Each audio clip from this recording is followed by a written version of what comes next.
Welcome back to the San Francisco 49ers morning show. Can you hear me, Greg? I can hear you. Can you hear me? All right, we got Greg. He's here. Greg, the QB trainer extraordinaire, the NFL quarterback trainer, the college trainer, the high school trainer. He's the man all throughout California. And we're going to try to expand that here to Arkansas. Man, I'm waiting for my building to come up, man. They're playing, man. It's this Yep. COVID stuff. It's taking a long time. But anyways, Greg, how you doing, man? I'm doing good, Croc. I can tell by the hoodie being on today that it's just been a rough morning for you. Probably a little too much makers last night during the game and after the game. It probably didn't stop flowing. So I feel like it's probably one of those Mondays. I'm feeling the same way, especially after yesterday.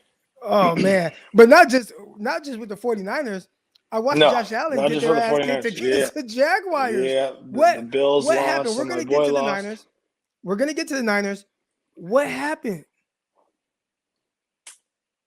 It's one of those games. It's like we've all played in one of those games where it's you call it the trap game, right? And Yeah. and so it's a game that you should win. Like you're going into that game, you should win that game, and sometimes those teams get overlooked. Um, and I'm not necessarily saying that the Bills had overlooked the Jaguars because the Jaguars are who they are, and the Bills have been cooking up to this point, but yeah, it just the Jags came to play yesterday. They they came out firing on all cylinders on defense. They were on him all day yesterday, or the defensive line was on Josh all day yesterday. So couldn't do a whole hell of a lot. Obviously, you saw by the points they put up. They had the number one offense, I think, in the NFL or in the AFC up to that point, or top three, whatever it may be. Um, And so, yeah, he just didn't. They didn't look great. Obviously, there was a couple throws, couple plays that he had that didn't look great either. Throwing the ball, um, off his back foot. Trying to make things happen, and interceptions happen, turnovers happen. But obviously, that doesn't all fall on the quarterback. Um, just he had a lot of pressure throws, a lot of pressure situations, and couldn't really do much with it. That's the bottom line. They really couldn't get anything clicking on offense yesterday. I definitely expect them to bounce back. It seems like, you know, for a few teams every year, it's kind of one of those games that you need to get, you got to kind of get punched in the mouth to take that reset. So I definitely think this is one of those resets that'll happen for them. Um, I saw like the predictions or like the wild card stuff, and who would have thought, at least I wouldn't have, but they said the Titans and Cardinals would have the first round bye as far as playoff standings go right now, which Yeah. is crazy to me. I definitely wouldn't have thought that, um, with all things considered. So, yeah, it's wild to me. All right, so this is the San Francisco 49ers morning show, and this is QB Monday. All right, with my guy Greg Panelli. Uh, Obviously, with the 49ers losing another game, there are a lot of people that want to rush to get Trey Lance on the field. But I just want to get your overall thoughts on just Jimmy Garoppolo and how you felt like he played. Just the eye test on Jimmy. Obviously, the 49ers, they lost, final score 31-17. But when you were watching Jimmy Garoppolo, did you see things where you're like, oh, he needs to do this better? Or do you walk away from that thinking, I feel like that's as good as he can play and he did well? Yeah, I think, I thought about this last night, and it's like take the stat sheet from yesterday. Obviously, there's a pick at the end. You're trying to score, trying to drive, whatever it may be. You're pushing the ball in certain places just because there's a sense of urgency when you're down three scores or two and a half scores, whatever the hell it may be. Um, Take the stat sheet. It was like 28 for 40 for 300 plus yesterday. Couple touchdowns. You put that next to a lot of people's names in the NFL as far as quarterbacks. A lot of people are going to take those numbers on any given day as far as quarterback play goes. Um, I think that what Jimmy did yesterday, he was pretty damn efficient. Like there's times in the pocket where maybe he could have moved differently or whatever maybe. That's all quarterbacks in every game. But overall, I think if you sit and ask yourself, like, what more could we have got out of Jimmy today? There wasn't a whole hell of a lot. I don't think you could have gotten that. He played really well. If the Niners win the game, everybody's, on Jimmy's case and saying, hey, this is why he's playing right now. This is why he's that dude. It's a completely different outlook. And then there's going to be a lot of people that say, because we didn't win, it's time for Trey Lance to go in, right? I think as a football fan, you definitely want to see the rookie, right? Everybody wants to see the rookie, but realistically speaking, sit and ask yourself, what more could Jimmy Garoppolo have done yesterday that would have won the Niners the game? He did a hell of a lot yesterday. There was 2 big drives. Right off the bat, you give the ball back when Kittle fumbles. Throws him a great ball. Kittle tries to make a play, fumbles. Couple drives later, Brandon Ayuk goes up, makes a hell of a catch, goes down, then gets up, tries to take off running, fumbles in the red zone. So those are 2 drives, and I think Kittle fumbled on what, the 40, the plus 40 for us, plus 35, something like that. So you're going into the red zone. And Ayuk's was like the plus 10 or something like that. Like it was. Yeah. Yeah. So you fumble the ball in the red zone or damn near the red zone twice when the offense gets cooking. It's going to make things hard on you. Your back's against the wall, especially with the way that the Niners defense kind of played yesterday, getting ran all over. James Conner looked like James Conner did when he was playing for the Steelers. He was cooking yesterday, absolutely cooking yesterday. Colt McCoy, a lot of people said, and I was listening to the radio show, like, Colt McCoy, you don't really have to worry about Colt McCoy because he's not the best athlete, and he's not the guy that's going to run around and make plays happen with his feet like Kyler Murray. Although I agree, he's not going to make plays happen like Kyler Murray. But I think people seem to forget that Colt McCoy ran the zone read offense at Texas. He came right after Vince Young and was doing the same damn stuff that Vince Young was doing at Texas. Although, yeah, he's older now. But he was probably one of the better college quarterbacks running when he was playing at Texas. I mean, he was all over the field. So it's not like the guy is slow or crappy. He moved really well in the pocket yesterday. I don't think he got enough credit for it. But the Cardinals called great plays and executed those plays. Niners had crappy tackling. I don't think they had a great scheme for them yesterday. They wouldn't have looked as bad if there was tackles made or initial tackles made, but that's football. It's going to happen where there's tackles that are broken. But the one that was just like the nail in the coffin for me was the damn screenplay to Connor right after halftime. Like, you come out after halftime, like, okay, this is your chance. Stop him here after making some adjustments. Punch him in the mouth, get the ball back, and score quickly. And instead, James Conner takes a screen, 60-something yards or 50-something yards to the end zone.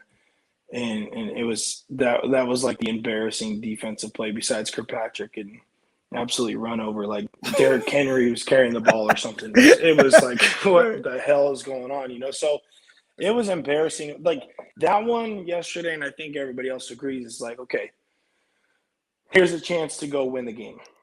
Colt McCoy's playing. Hopkins is out. Everybody's not everybody. The offense, for the most part, was healthy for the Niners, for the most part. You got Kittle back, right? Like, it's set up for the Niners to go win at home, and we get thumped by 2.5 scores. Yeah. It was bad. Like, that was like the punch to the gut yesterday. So, I think, like I said, people are going to get so caught up in the Trey Lance, throw him in the game. Like, look at the risk and the reward.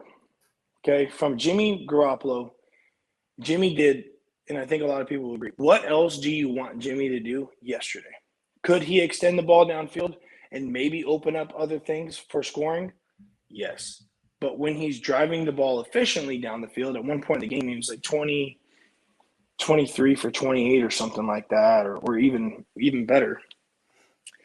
And he's moving the chains. What else do you want him to do? Right. Just even though he's not throwing the ball deep down the field, he's still moving the chains. He's efficient with doing it, right? Controlling the ball. He didn't have a turnover until late in the game.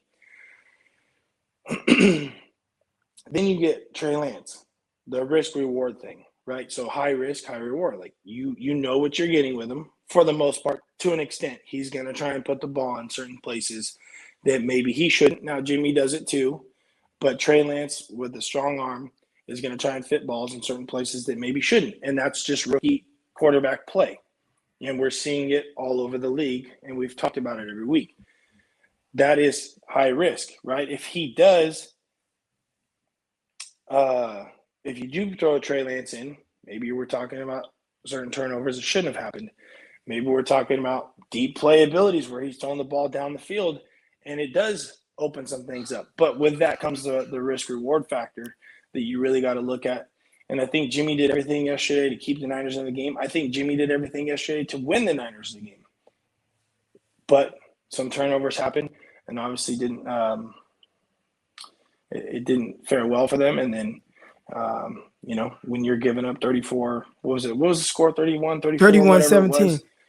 31. When you're giving up 31 points in the NFL, that's not the most It's ideal. going to be tough. It's going to be tough to win games.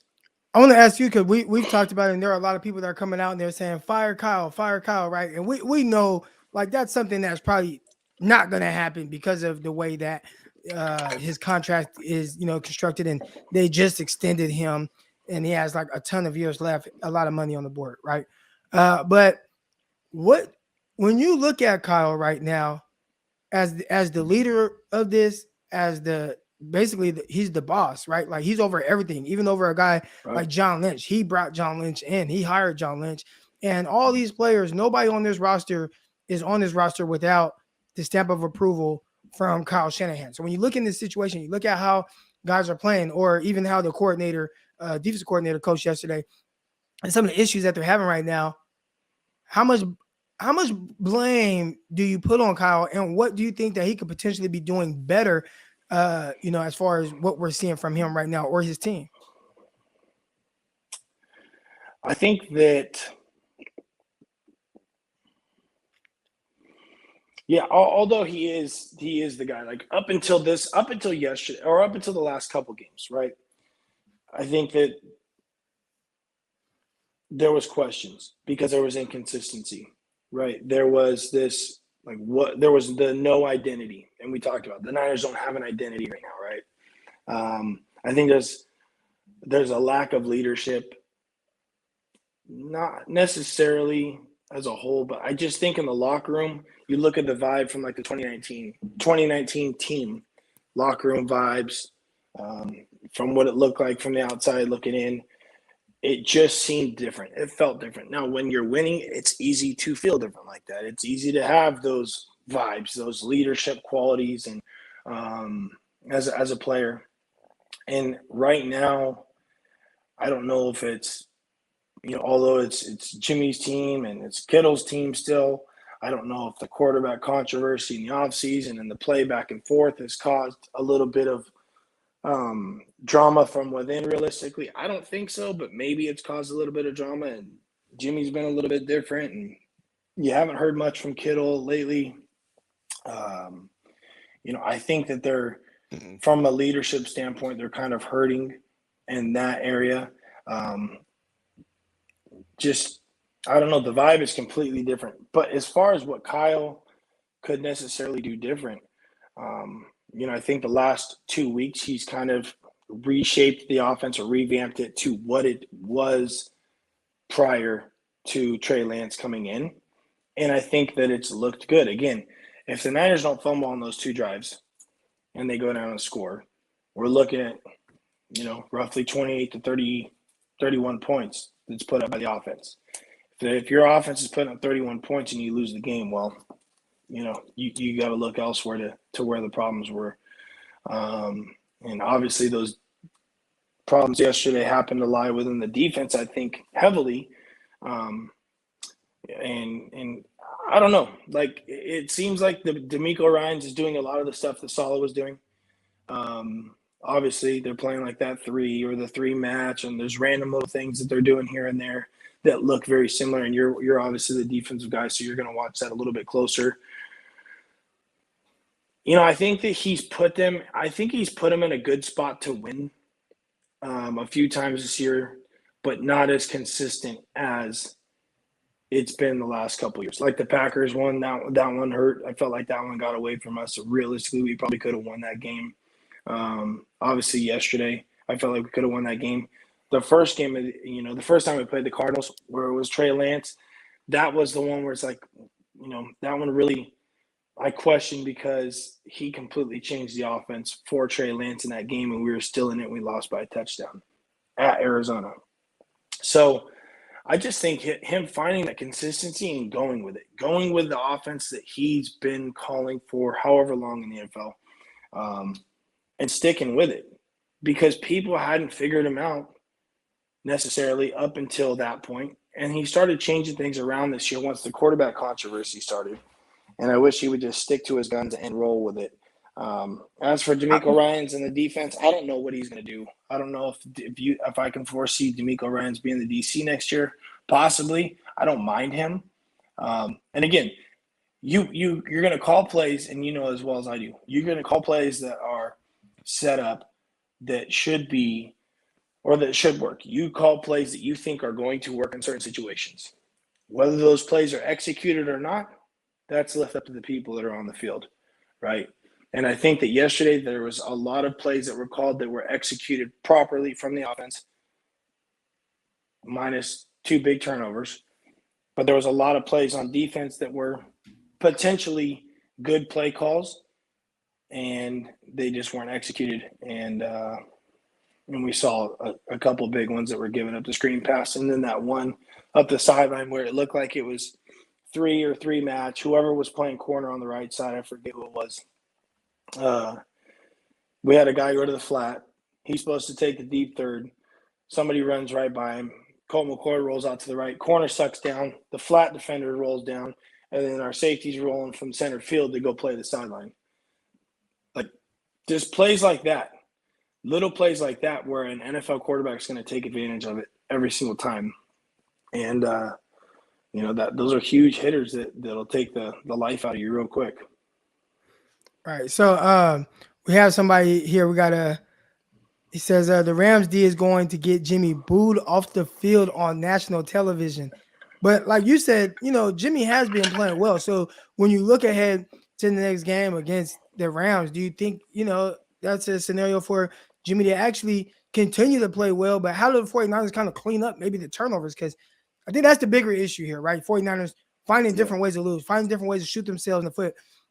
I've had a hard time really trying to figure out who the 49ers are or what are they, because every week they've found a different way to lose, whether it's, early on, I thought, defense played well. Maybe offense needed to pick it up. And then as of late, it's been, well, the defense is playing not as great, right? Like the offense needs to pick them up, but then the offense turns it over twice, and that's an issue. So I don't even know how to project this team going into the Rams, aside from, well, Jimmy has been solid, so I wouldn't assume that he'd get booed off the stage unless it just turns really bad and he's throwing multiple interceptions. Don't target Jalen Ramsey. That's the thing is when the offense kind of gets rolling. See, it's in Croc, like there's three different executions or parts of the game you got to execute, right? Offense, defense, and special teams, right? And if you usually win 2 of them, you should be all right for the most part. And so yesterday, obviously, the last 2 weeks, like the offense has gotten rolling. But I think in the last 2 weeks, we've given up 53 points or something like that combined the last couple of weeks. So if you're giving up 26 points roughly, you're averaging 26 points given up on defense in the last 2 weeks. And I believe 30 against the Colts as well, right? Like 31 against the Colts. Okay, so there you go. So yeah, so in the rain game, so yeah, that bumps that number up a little bit more. So you're giving out 26, 27 points the last 3 games on average. you're going to the Rams where the Rams are high powered offense, and they got a couple dudes that they've added to their defense. Obviously, Von Miller just got added to the defense. What, Von Miller, right? Yep. Yeah, he just got added to that defense. So the problem is with that. Look at my son over here. He's joining for the podcast in the morning, just Hey. waking up for school. Here, go over there with mom.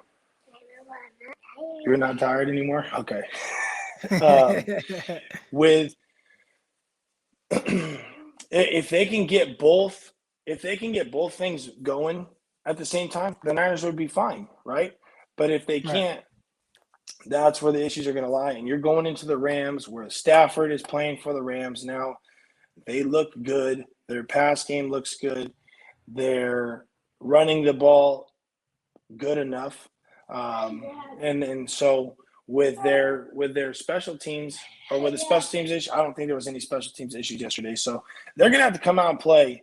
And we've seen the Niners do that the last couple of years against the Rams, where there was plenty of games, because the Rams just always seems different, right? It's that rivalry game. There's times where we played the Rams the last couple of years, like, we're getting cooked. We're gonna show up today and get cooked, and they've shown up and won. Right, I Yeah. think the Rams have won, knock on wood, I think they've won one game against the Niners in the last 3 or 4 years. Yeah. So do I think that's going to be the same? Do I have that same gut feeling? I don't know. Because like you said, I don't have that confidence right now, that because there's no identity. You don't know what team you're going to get showing up. Does that make sense? Yeah. So, Yeah. hey, come here.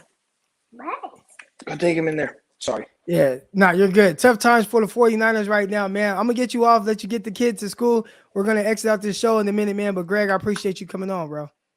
Yeah, you got it, Croc. All right. That's my guy, Greg Panelli. He's joining us again next Monday. We're gonna take a brief break and then get right back to you guys. All right, so stay tuned. All right, welcome back to the San Francisco 49ers morning show. As usual, I am your host, former NFL and AFL defensive back, Eric Crocker. And if you guys aren't already, make sure you guys hit that like button, hit that subscribe button. We're here to talk through this terrible 49ers loss, probably the worst loss in Kyle Shanahan's tenure. If you are late to it and you missed half of this show, because we've been on here since it's been an hour and a half now, don't worry. This goes right up on the podcast forum. Wherever you listen to podcasts, it will be there. All right. So it's under, obviously, the Frontline Sports Media page.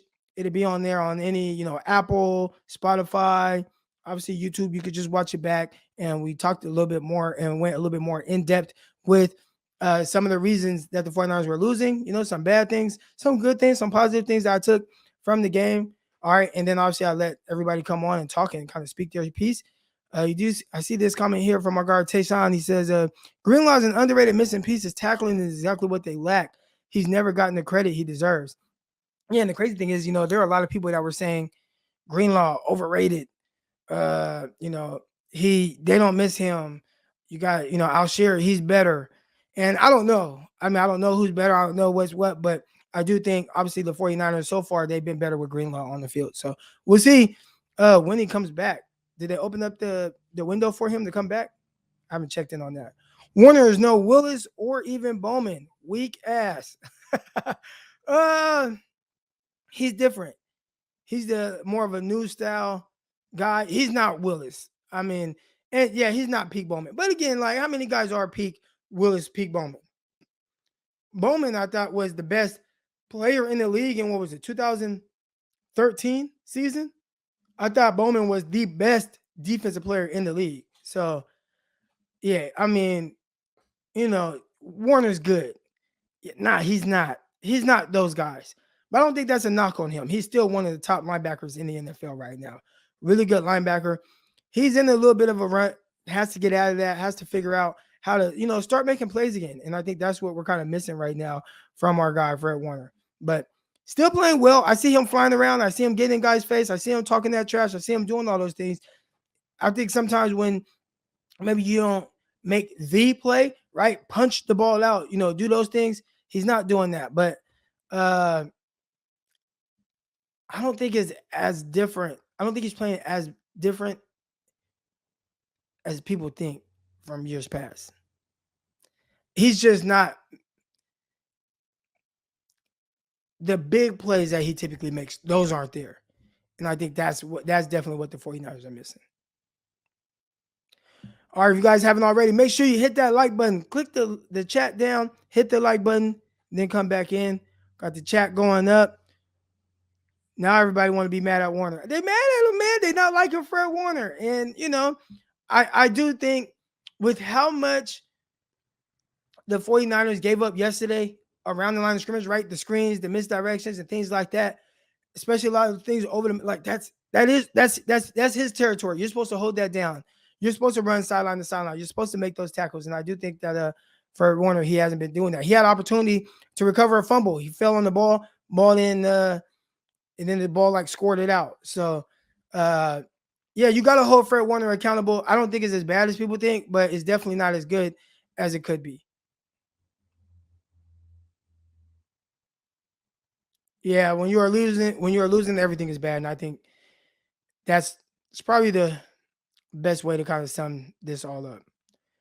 But speaking of summing everything up, man, that's going to be it for this show. Again, we're back here, 6:30 a.m. Pacific, 9:30 a.m. Eastern time, Monday through Friday. We are live here. I appreciate everybody that came in, talked, everybody hit the likes, everybody hit the subscribes. Again, now you can listen to this on Spotify, Apple. This stuff will be up right away.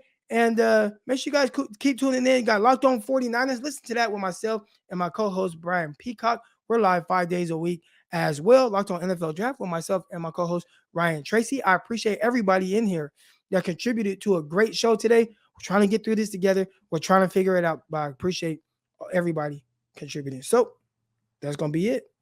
From Croc, I'm out. Peace. Intercepted. It is picked off by Crocker. Over midfield, he'll run it all the way into the end zone. Touchdown. Croc Talk TV podcast. Peace.